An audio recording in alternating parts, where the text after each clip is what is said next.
নিরামিষ বেগুনের এরকম রেসিপি একবার হলেও বানিয়ে দেখতে পারেন, কথা দিচ্ছি খেতে হয় অসাধারণ।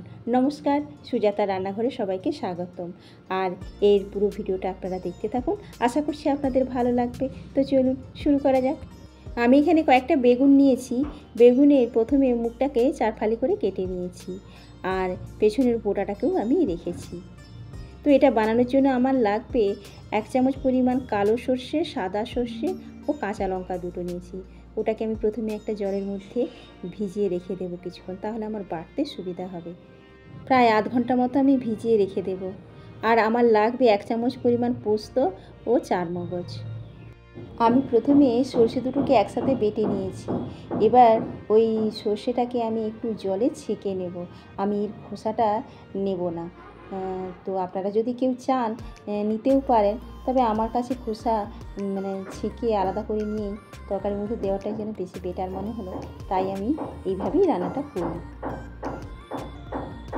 তো আমি জল থেকে প্রথমে এটা ছেঁকে নিয়েছি, আর পোস্ত আর চারমগজটাও আলাদাভাবে বেটে নিয়েছি। এবার একটা কড়ার মধ্যেই দিয়ে দেবো পরিমাণ মতো তেল, আর ওতেই দিয়ে দেবো একটা শুকনো লঙ্কা, আর ওর মধ্যেই দেবো 1 চামচ পরিমাণ কালো জিরে, আর দেবো 1 চামচ পরিমাণ সাদা তিল, আর ওতে দিয়ে দেবো পরিমাণ মতো একটু নুন, আর দেবো 1 চামচ পরিমাণ হলুদের গুঁড়ো।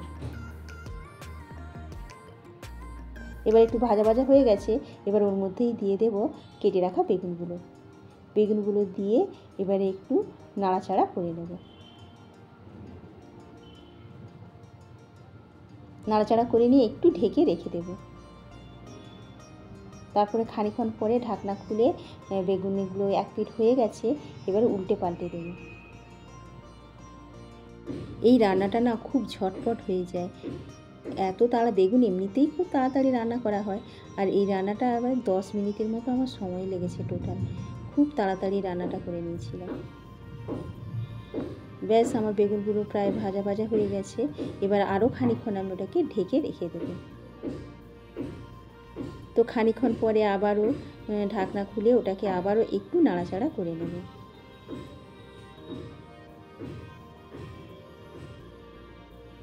বেগুনটা আমার প্রায় ভাজা ভাজাই হয়ে গেছে। মধ্যিখানটা একটু ফাঁকা করে নেব। তারপরে ওর মধ্যেই দিয়ে দেব যে পোস্ত আর চারমগজ বেটেছিলাম, সেটা ওতে দিয়ে একটুখানি নাড়াচাড়া করে নেব মশলাটাকে।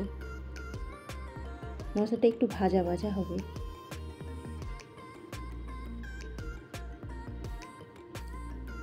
একটু ভাজা ভাজা হবে, তো সেই জন্য ওই বেগুন আর মশলাটাকে আমি একটু ঢেকে রেখে দেব।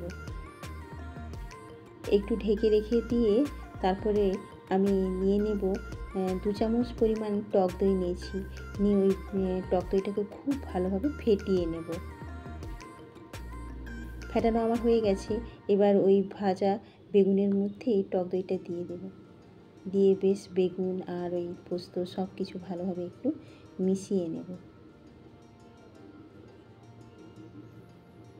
ওটাই ওই তেলের মধ্যেই বেশ ভালোভাবে আবারও একটুখানি কষিয়ে নেব, দইটা দিয়েছি তো।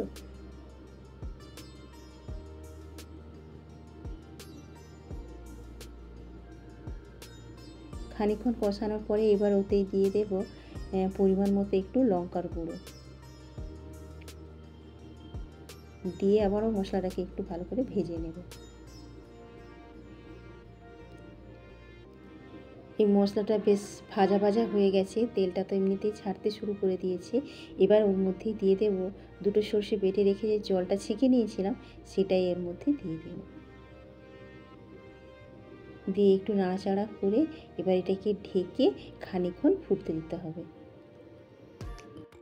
খানিকক্ষণ ঢেকে রাখার পর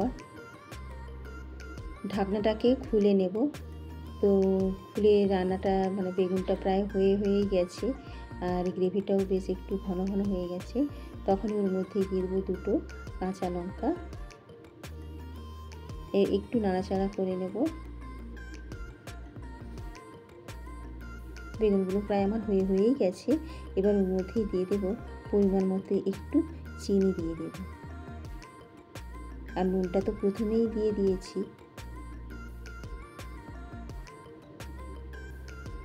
চিনিটা দেওয়ার পর একটুখানি জাস্ট ফুটিয়ে নেব।